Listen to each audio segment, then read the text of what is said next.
Hurricane Ida continues its destruction to the south, the American Red Cross is ramping up relief efforts. And 3 volunteers from the Badger State are already lending a hand. Right now, 2 from Madison and 1 from Wausau are already down south. But our Regional Red Cross Communications Director, Justin Kern, says in the coming days, more volunteers will be needed.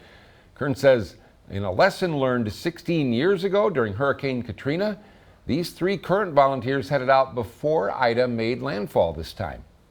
One of the things, honestly, we learned a lot from Hurricane Katrina was the importance of pre-positioning items. So making sure that there was enough water, enough food, vehicles, that kind of thing, all there ahead of time, just in case you're not able to bring everything all at once. So that was a big part of what was going on through this weekend and why it was important to get people down there ahead of time.